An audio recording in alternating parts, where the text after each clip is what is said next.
दोस्तों, स्वागत है आपका हमारे YouTube channel freedom agro classes पे। मैं अंकित आज आपको पढ़ाने वाला हूँ। कल का जो टॉपिक पढ़ रहे थे उसका आगे का पार्ट। तो आगे का पार्ट शुरू करने से पहले हम शुरू करते हैं मोटिवेशन कोड से। तो आगे का मोटिवेशन कोड है, सही समय पर सही निर्णय लेना सफलता की कुंजी है। और ये बात किसने कही है? बिल गेट्स ने। आपको पता है कि फेसबुक व्हाट्सएप के मालिक है बिल गेट्स। उन्होंने क्या बात कही है कि सही समय पर सही निर्णय लेना सफलता की कुंजी है। यानी कि जब तक अपने पास समय है निर्णय लेने का, तब तक अपन निर्णय ले, कौन सा सही निर्णय ले, ताकि हम जिंदगी में सफल हो सके। तो इसी के साथ क्लास को करते हैं शुरू।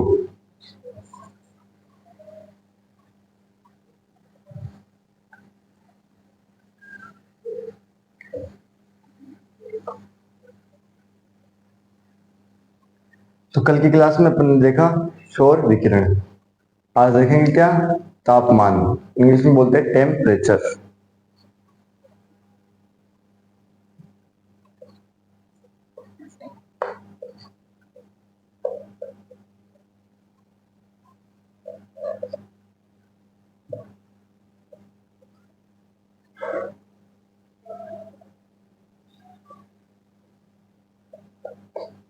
तापमान या टेम्परेचर। अब तापमान या टेम्परेचर होता क्या है कि तापमान अपने को कैसे पता चलेगा कि ये तापमान है या नहीं है? तो किसी वस्तु की ठंडकता व गर्माहट का एहसास क्या कहलाता है? उसका टेम्परेचर क्या कहलाता है? किसी वस्तु की गर्माहट व ठंडकता का अनुमान क्या कहलाता है? या एहसास तापमान कहलाता है।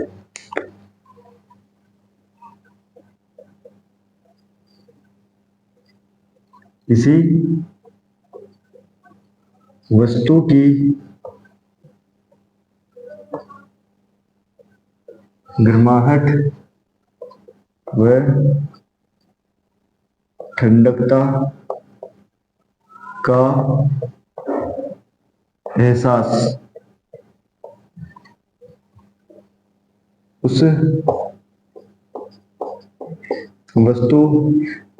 का तापमान कहलाता है। किसी वस्तु की गर्माहट और ठंडकता का एहसास उस वस्तु का तापमान कहलाता है। अब इसको मापते किससे हैं कि अपने को पता तो चले कि इसमें तापमान कितना है। तो उसके मापने के लिए क्या चाहिए अपने को? थर्मामीटर। तापमान को मापने के लिए थर्मामीटर या ताप मापी। तो क्या लिखेंगे? तापमान को मापने के लिए तापमापी थर्मामीटर की आवश्यकता होती है। अभी क्या है, किसी भी वस्तु का तापमान नापने के लिए क्या चाहिए? थर्मामीटर यानी कि तापमापी होना चाहिए। तो अपन तापमापी की बात भी करेंगे, लेकिन कहाँ? आगे। अब देखते हैं इसका कृषि पर प्रभाव। तापमान का कृषि पर प्रभाव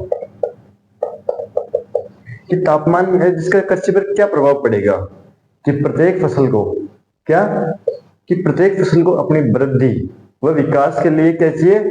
तापमान चाहिए। एक निश्चित तापमान चाहिए जिसकी मदद से वो क्या कर सके? अपनी वृद्धि व विकास दे सके, या जिस पर वो अपना अधिकतम उत्पादन दे सके। तो क्या लिखेंगे कृषि कृषि पर प्रभाव में अपन कि तापमान का कृषि पर क्या प्रभाव है? कि प्रत्येक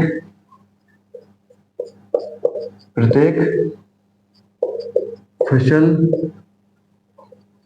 या पादप को वृद्धि या विकास के लिए एक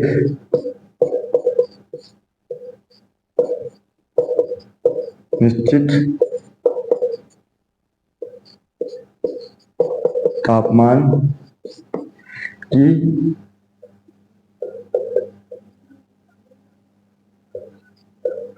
आवश्यकता है, जिस पर वह अधिकतम उत्पादन दे सके। कि क्या लिख रहे हैं अपन की प्रत्येक पादप प्रत्येक फसल या पादप को वृद्धि या विकास के लिए एक निश्चित तापमान की आवश्यकता है, जिस पर वह अधिकतम उत्पादन दे सके। अब अधिकतम उत्पादन कैसे, क्योंकि अपन तो किसान है, अपन खेती किस लिए करते हैं कि अपने को अधिक से अधिक उत्पादन मिल सके। तो क्या देखा अपन ने कृषि पर प्रभाव की क्या होना चाहिए कि अधिकतम उत्पादन हो जिस तापमान पे, वो तापमान अच्छा होता है। तो अब मैं क्या बता रहा हूं कि अधिकतम तापमान कितने प्रकार का होता है, या तो अधिकतम या न्यूनतम। तो अधिकतम व न्यूनतम तापमान के मध्य, अधिकतम व न्यूनतम तापमान के मध्य वह तापमान जिस पर कोई फसल अपना अधिकतम उत्पादन दे, वो क्या कहलाता है, इष्टतम तापमान। समझ आया कि मैं क्या बोल रहा हूं, कि अधिकतम व न्यूनतम तापमान के मध्य वह तापमान, अधिकतम व न्यूनतम तापमान के मध्य वह तापमान जिस पर फसल अधिक उत्पादन दे सके, वह तापमान इष्टतम तापमान, इंग्लिश में बोलते हैं इसको ऑप्टिमम।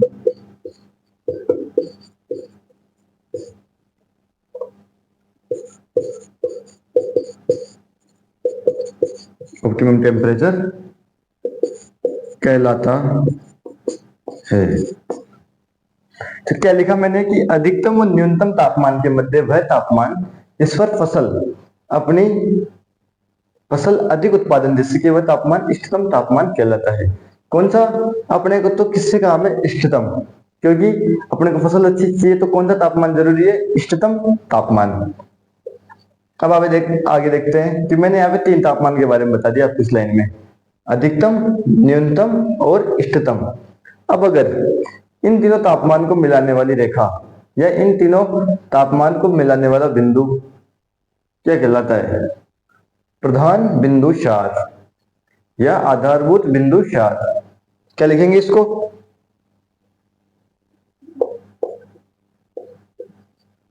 अधिकतम, न्यूनतम व इष्टतम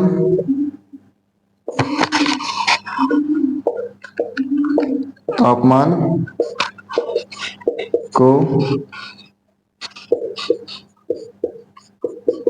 मिलाने वाले बिंदु प्रधान या आधारभूत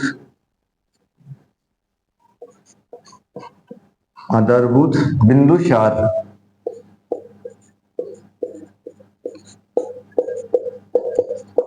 क्या, अधिकतम, न्यूनतम व इष्टतम, जो तीनों तापमान को मिलाएंगे उसको क्या बोलेंगे, अधिकतम यानी आधारभूत बिंदु क्षार, इंग्लिश में कोऑर्डिनल ग्रोथ पॉइंट।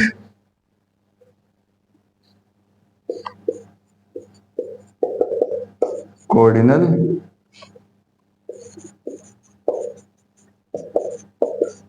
ग्रोथ पॉइंट क्या बोलते हैं, कैसे, अब ऐसा समझ नहीं आया होगा। जैसे ये मान लो ये अधिकतम तापमान है, क्या है, अधिकतम तापमान, ये न्यूनतम तापमान है, और इन दोनों के बीच में क्या है, ये इष्टतम तापमान।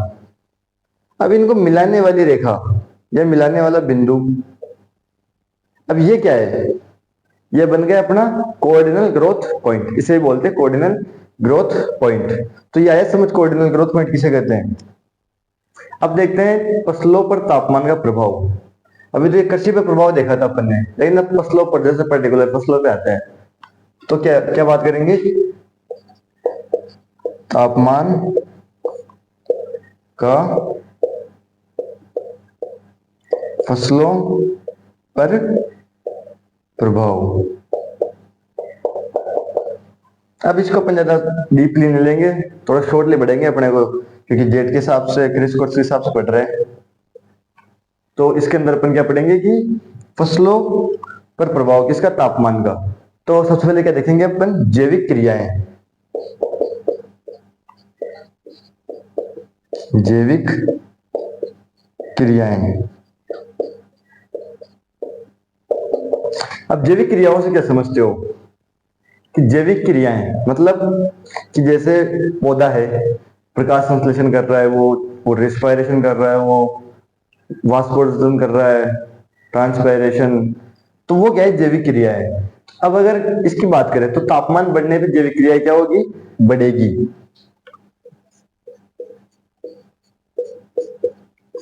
तापमान बढ़ने पर क्या होगा, जैविक क्रियाएं बढ़ेगी। जैविक क्रियाएं बढ़ेगी, इस साइन का मतलब समझते हो, बढ़ेगी। तो तापमान बढ़ेगा तो जैविक क्रियाएं बढ़ेगी। अब इसमें एक पॉइंट है जैविक क्रियाओं में, Q10। Q10, अब ये Q10 होता क्या है, पहले समझेंगे फिर लिखेंगे इसके बारे में कि Q10 होता क्या है। जैसे ये अपनी फसल है, ये अपनी फसल है, इसको पहले तापमान मिल रहा था 23 डिग्री सेंटीग्रेड। अब इसको क्या मिला, 10 डिग्री सेंटीग्रेड तापमान मिला। तो कितना बढ़ा, 10 डिग्री सेंटीग्रेड तापमान बढ़ गया। तो जो इसकी जैविक क्रिया है, बायोलॉजिकल जो क्रिया है इसकी, वो क्या होगी, दुगनी, दो गुनी हो जाएगी, डबल हो जाएगी। उसी को क्या बोलते हैं, Q10। आए समझ, Q10 क्या बोलते हैं कि प्रति 10 डिग्री सेंटीग्रेड तापमान में वृद्धि होने पर फसलों की जैविक क्रियाओं में दोगुना वृद्धि होना क्या कहलाता है, Q10। Q10 का मतलब अब आया समझ कि प्रति 10 डिग्री सेंटीग्रेड, प्रति 10 डिग्री सेंटीग्रेड तापमान में वृद्धि होने पर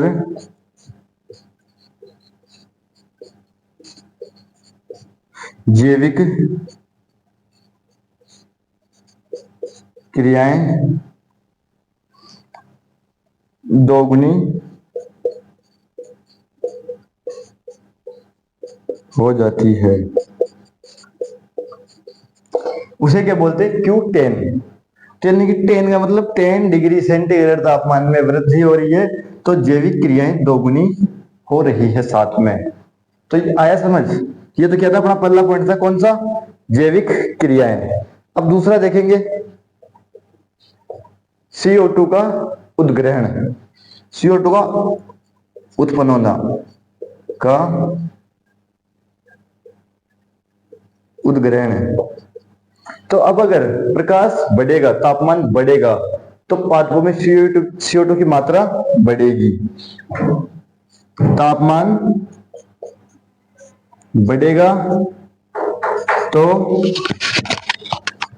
CO2 की मात्रा बढ़ेगी। तो ये आया समझ। अब इसको यहां तक नोट डाउन करो, तब तक स्क्रीनशॉट लो, फिर अभी लेते हैं आगे।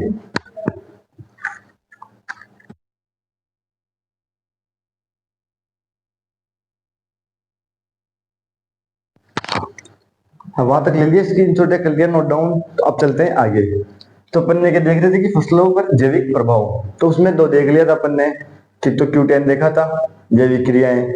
और दूसरा अपन ने क्या देखा था, दूसरा देखा था अपन ने कि जैसे पौधे के तापमान का क्या प्रभाव पड़ता है, किसके ऊपर, CO2 के उद्गरण के ऊपर, कि तापमान बढ़ेगा तो CO2 की मात्रा बढ़ेगी। अब तीसरा पॉइंट लेते हैं अपन, तीसरा पॉइंट लेते हैं कि तापमान बढ़ेगा तो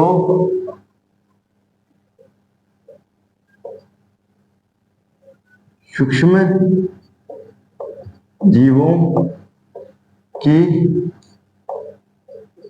क्रिया विधि पहले तो बढ़ेगी फिर घटेगी। अब ये क्या है कि तापमान बढ़ेगा तो जो सूक्ष्म जीव कार्य करते हैं पौधे के अंदर उनकी पहले क्रियाविधि पहले तो बढ़ेगी फिर घटेगी। क्यों? CO2 के कारण। क्योंकि तापमान बढ़ने में क्या हो रहा है, CO2 बढ़ रहा है, तो CO2 बढ़ेगा तो सूक्ष्म जीवों की क्रियाविधि को अफेक्ट करेगा। चौथा पॉइंट है अपना कि प्रकाश संश्लेषण बढ़ेगा या घटेगा। तो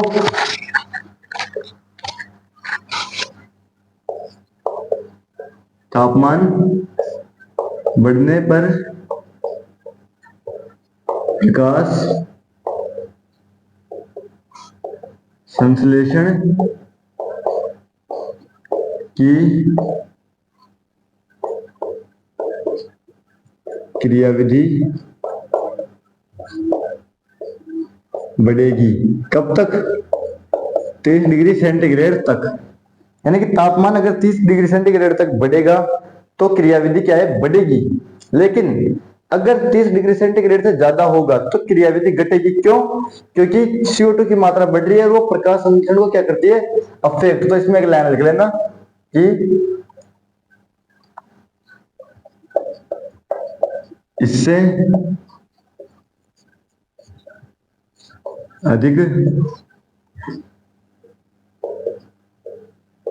तापमान होने पर यह दर घटेगी क्योंकि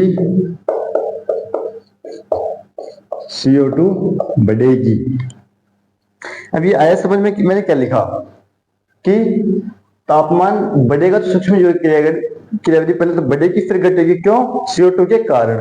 वो सिस्टम इसमें है कि तापमान बढ़ेगा तो प्रकाश संश्लेषण की दर बढ़ेगी 30 डिग्री सेंटीग्रेड तक। इससे अधिक तापमान होने पर यह दर घटेगी क्योंकि CO2 बढ़ेगी। आया यहां तक समझ? अब लेते हैं फसलों के लिए महत्वपूर्ण तापमान कि कौन सी फसल के लिए कौन सा तापमान बेस्ट है, क्योंकि उसी तापमान पर वो फसल क्या होगी, सर्वाइव कर पाएगी। तो लेते हैं फसलों के लिए महत्वपूर्ण तापमान।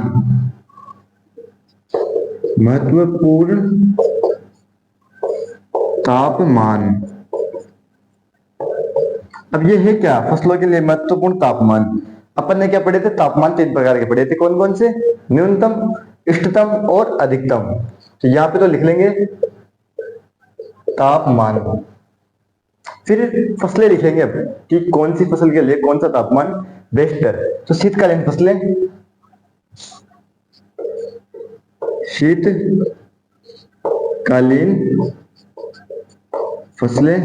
फिर ग्रीष्मकालीन फसलें।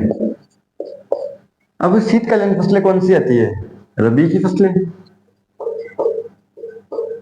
और ग्रीष्मकालीन में मुख्यतः तो जायद की आती है, लेकिन अपन इसमें क्या ले लेते हैं, खरीफ की फसलें। अब तापमान मैंने लिखवाए थे आपको 3 प्रकार के। कौन कौन से? न्यूनतम, इष्टतम और अधिकतम। न्यूनतम का मतलब कि तापमान बहुत कम। इष्टतम का मतलब जिसपे न्यूनतम और अधिकतम के बीच की ऐसी स्टेज जिसपे फसल अधिक से अधिक उत्पादन दे सके, वो कहलाता है इष्टतम। और अधिकतम तापमान की बहुत ज्यादा तापमान होना। तो रबी की फसल के लिए न्यूनतम तापमान क्या है?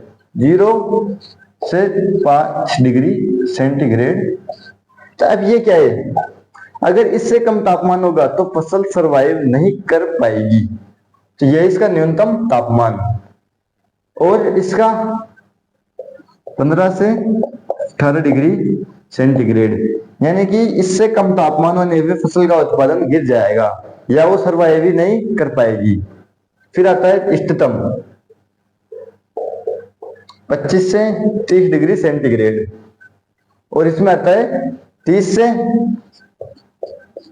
38 डिग्री सेंटीग्रेड। अब अधिकतम की बात आती है तो इसमें क्या आता है, अधिकतम 30 से 38 डिग्री सेंटीग्रेड। अब अगर रबी की फसल में 30 से 38 डिग्री सेंटीग्रेड से ज्यादा तापमान होगा तो वो सरवाइव नहीं कर पाएगी या उसके उत्पादन में गिरावट देखी जाएगी। इसका अधिकतम है 45 से 50 डिग्री सेंटीग्रेड, यानी कि इतना सरवाइव कर सकती है। लेकिन जैसे तापमान 50 से ऊपर जाएगा तो ये जल जाएगी या फिर सरवाइव नहीं कर पाएगी या इनके उत्पादन में गिरावट देखी जाएगी। तो ये तो ही क्या, फसलों के लिए महत्वपूर्ण तापमान देख लिया। आया समझ? आए तो कमेंट करना कि ये वाली चीज समझ आई या नहीं आई। फिर देखते हैं अपन, एक आता है, एक शब्द आता है क्या, आइसोथर्म। क्या शब्द आता है, आइसोथर्म। अब आइसो का मतलब समझना, आइसो का मतलब समान, थर्म का मतलब तापमान, थर्मामीटर, थर्मामीटर से याद रखना थर्म, यानी आइसोथर्म समान तापमान। तो इसका क्या मतलब है, समान तापमान के बिंदुओं को मिलाने वाली रेखा क्या कहलाती है, आइसोथर्म कहलाती है। समान तापमान के बिंदुओं को मिलाने वाली रेखा आइसोथर्म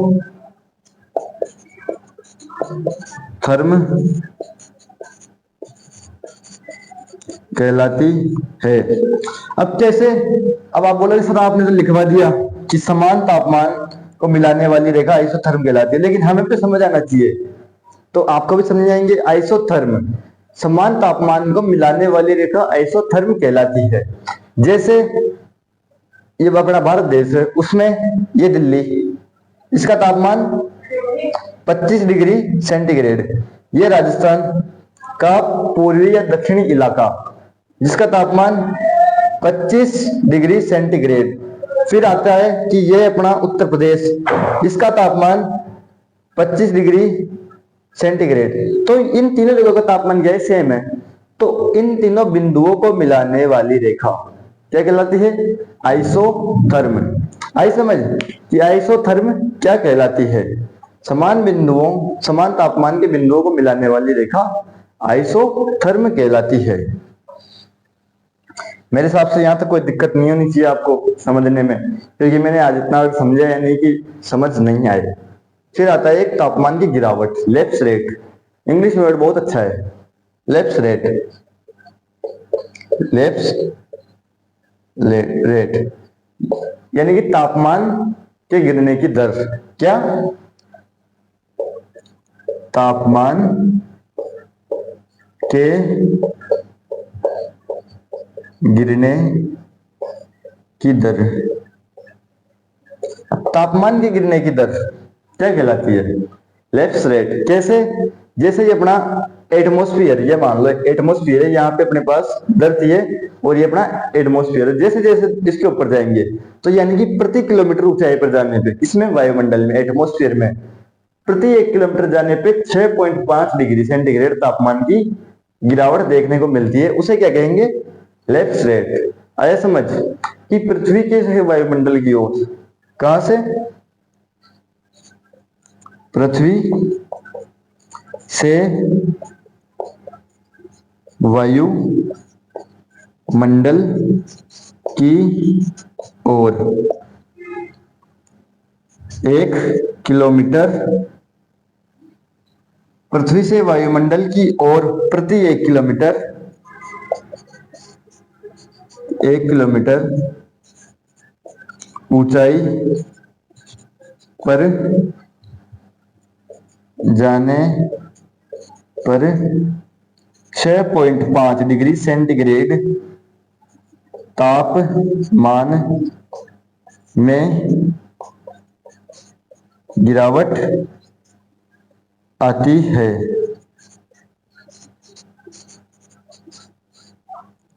लैप्स रेट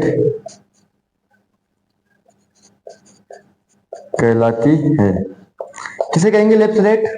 कि पृथ्वी से वायुमंडल की ओर एक प्रति किलोमीटर एक ऊंचाई 1 किलोमीटर प्रति ऊंचाई पर जाने पर 6.5 डिग्री तापमान में गिरावट, यानी कि यहां से 1 किलोमीटर ऊपर गए 6.5 डिग्री तापमान कम हो गया, यहां से 1 किलोमीटर गए 6.5 डिग्री, तो दोनों का मिलाकर के 2 किलोमीटर जाने पे 13 डिग्री सेंटीग्रेड तापमान में गिरावट आई, तो इसे क्या कहेंगे लैप्स रेट। लेकिन 1 किलोमीटर में कितना होता है? 1000 मीटर, लेकिन मीटर की बात ना करके 1000 फीट की बात कर ली जाए, तो 1000 फीट पर तापमान में कितनी गिरावट आएगी? 3.5 डिग्री फ़ारेनहाइट। 3.5 डिग्री फ़ारेनहाइट की गिरावट, यानी कि 1000 मीटर जाएंगे तो 6.5 डिग्री सेंटीग्रेड, और 1000 फीट ऊपर जाएंगे तो 3.5 डिग्री फ़ारेनहाइट।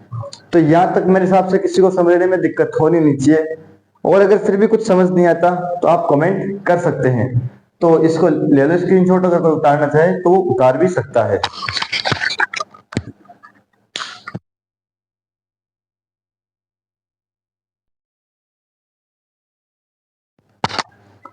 वहां तक क्लियर? नोट डाउन कि अभी क्या देख रहे थे?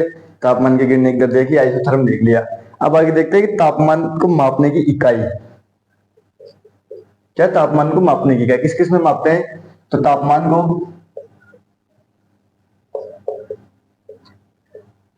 को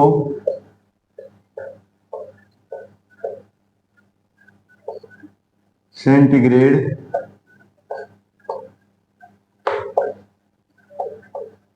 फ़ारेनहाइट, सेंटीग्रेड, फ़ारेनहाइट और केल्विन में मापा जाता है। अब जो केल्विन है, ये केल्विन क्या है? केल्विन तापमान को मापने की अंतरराष्ट्रीय इकाई, एसआई मात्रक। तापमान को मापने का एसआई मात्रक केल्विन। तो केल्विन क्या है? केल्विन तापमान को मापने की अंतरराष्ट्रीय इकाई है। क्या है? केल्विन तापमान को मापने की अंतरराष्ट्रीय इकाई है। क्या है? अंतरराष्ट्रीय इकाई। अब देखते हैं कि जैसे कोई पानी है, पानी का बर्तन है अपने पास, अब उसको उबालना है अपने को, तो कितना सेंटीग्रेड तापमान? क्योंकि एक पानी एक ऐसा विलायक है या ऐसा द्रव्य है जिसके हिसाब से जिसी के हिसाब से हम इसका जमाव बिंदु, गलनांक, क्वथनांक सुना होगा, ये उसी के हिसाब से निकालते हैं। तो सेंटीग्रेड में उबाल पॉइंट, तो यानी कि पानी का उबाल किसमें? सेंटीग्रेड में। तो सेंटीग्रेड में 100 डिग्री सेंटीग्रेड पर उबाल व 0 डिग्री सेंटीग्रेड पर जमाव बिंदु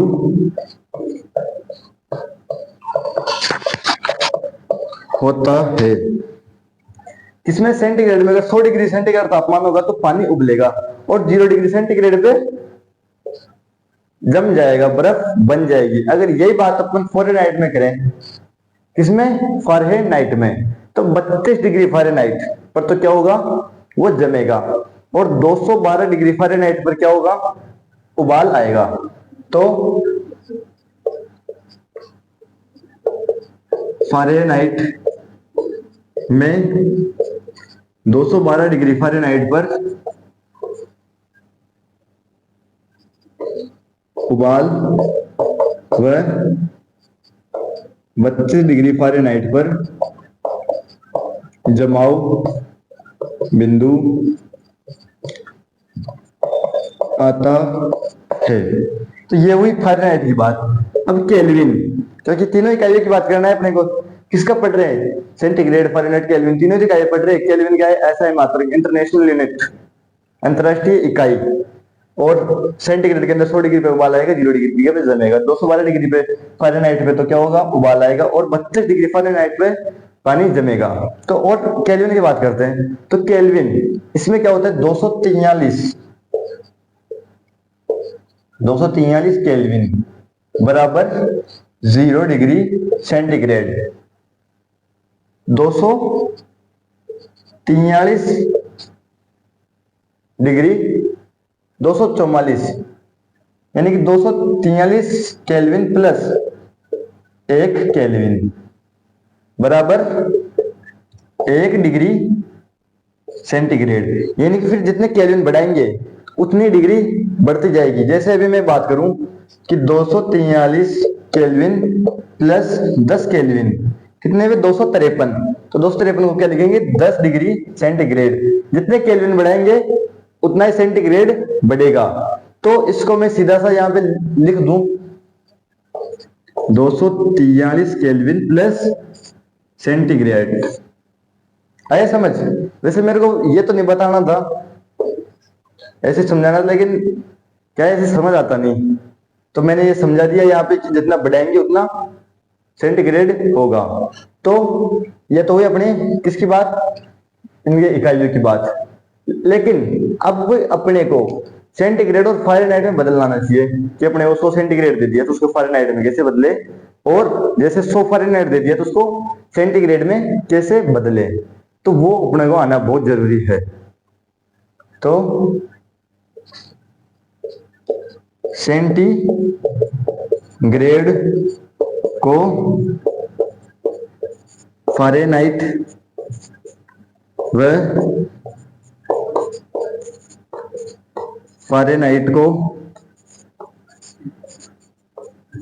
सेंटीग्रेड में बदलना।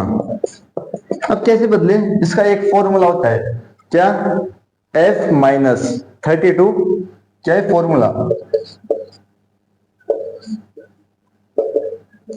F माइनस 32 अपॉन में 9 बराबर C अपॉन में 5।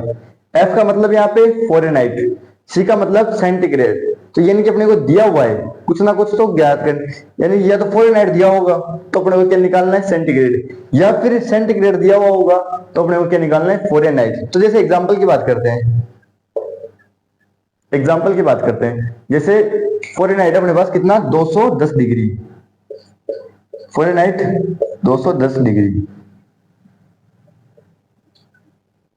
210 डिग्री। तो अब इस फॉर्मूले में अपने को फ़ारेनहाइट की जगह क्या रखना है, 210। तो फ़ारेनहाइट की जगह क्या रखेंगे, 210 माइनस कितने, 32, फिर अपॉन में 9, C अपॉन में 5 बराबर। अब इन दोनों को क्या करेंगे, वज्र गुणा, क्या करेंगे, वज्र गुणा। अगर मैथ पढ़ी हो तो फिर वज्र गुणा में क्या आंसर आएगा अपने पास, वज्र गुणा में आंसर आएगा, इसको 5 को 200 से मल्टीप्लाई करेंगे तो 1050, फिर 32 से मल्टीप्लाई करेंगे तो 160 बराबर 9C। अब इनको माइनस करेंगे कितना आंसर आया, 890 बराबर 9C। तो अब मैं थोड़ी प्रोसेस याद लेता हूं, बराबर लगा करके। अभी 9C किसमें है, मल्टीप्लाई में, क्योंकि 9 मल्टीप्लाई C 9C। तो इसको इसके अगर बराबर में लेके जाएंगे, इक्वल लेके जाएंगे तो क्या होगा, डिवाइड होगा। तो C बराबर 890 पॉन में 9 कितना आया, 98.88 डिग्री सेंटीग्रेड, क्योंकि C बराबर सेंटीग्रेड बराबर 98.88 डिग्री सेंटीग्रेड। मान लो अगर ये समझ नहीं आया, एक और एग्जांपल लेते हैं अपन, क्योंकि एग्जांपल की अपने पास कोई कमी है नहीं। चलो ये मान लो सेंटीग्रेड को आप मान लो क्या, सेंटीग्रेड बराबर 100 डिग्री। तो अब अपने को क्या निकालना है, फ़ारेनहाइट। तो फॉर्मूला क्या है अपने पास, उसमें रख दो। फॉर्मूला ये है, अब इसमें रखना है F माइनस 32 अपॉन में 9 बराबर सेंटीग्रेड कितना है 100 अपॉन में 50, वही वापस वज्र गुणा। तो वज्र गुणा करेंगे तो क्या आएगा 5F माइनस 160 बराबर क्या होगा 900। अब इधर ये माइनस में है 160, इधर जाएंगे बराबर में तो किसके होंगे प्लस के। 5F बराबर 900 प्लस 160, तो 5F बराबर कितने हुए 1060, 1060। तो अब F बराबर निकालेंगे तो 5 किस में मल्टीप्लाई में, इधर जाएंगे तो डिवाइड में, ये हो गया डिवाइड में, बराबर कितना आंसर आया 100 डिग्री। और ये किसका है फ़ारेनहाइट का। तो मेरे हिसाब से यहां तक समझने में कोई दिक्कत आपको होनी नहीं चाहिए। तो कुछ उसके थर्मामीटर्स की बात कर लेते हैं कि कौन कौन से थर्मामीटर होते हैं। तो थर्मामीटर्स जैसे कि अपने को कौन कौन से थर्मामीटर्स चाहिए वो बात करते हैं। तो यही लिख देता हूं मैं मिटा करके इसको। दो थर्मामीटर्स की बात करना है क्योंकि बाकी तो अपन पढ़ लेंगे आगे। ये उतार लिया ना, या किसी ने नहीं उतारा, जिसने भी नहीं उतारा हो वो वीडियो को बैक ले जा करके उतार लेना।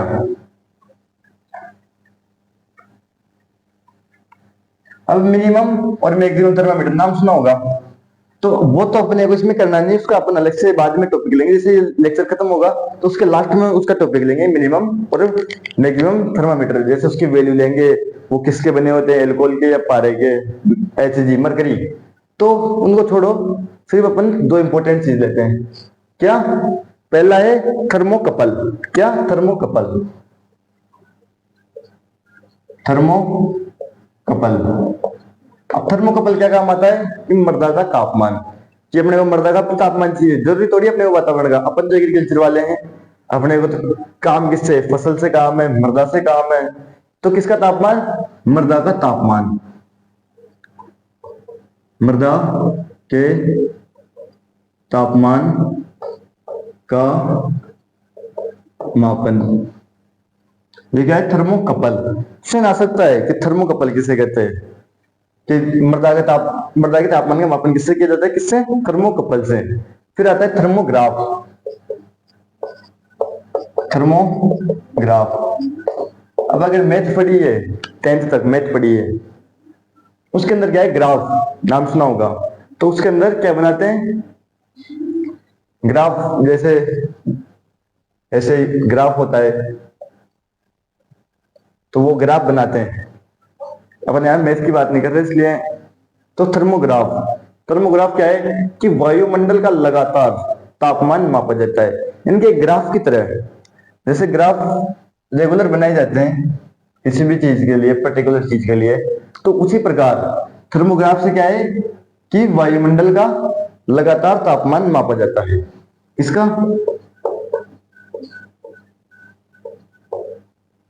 वायुमंडल का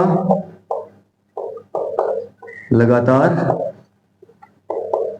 तापमान का मापन किससे किया जाता है, थर्मोग्राफ से। तो आज के लेक्चर में इतना ही है। अगर समझ आए तो कमेंट करना कि समझ आया, और जहां पे समझ नहीं आए तो वो भी कमेंट करना है कि सर ये वाली चीज समझ नहीं आई, ताकि हम नेक्स्ट क्लास में उसको और भी अच्छे से बता सके। तो आज के लिए इतना ही, थैंक्स। मिलते हैं अगली वीडियो में वायुमंडलीय आर्द्रता के साथ, क्योंकि कल पढ़ेंगे अपन वायुमंडलीय आर्द्रता। अपने 7 टाइप देखे थे उसके अंदर, 7 सौर विकिरण तापमान, तो 2 तो कर लिए सौर विकिरण तापमान, अब तीसरा देखेंगे वायुमंडलीय आर्द्रता। तो मिलते हैं कल की वीडियो में।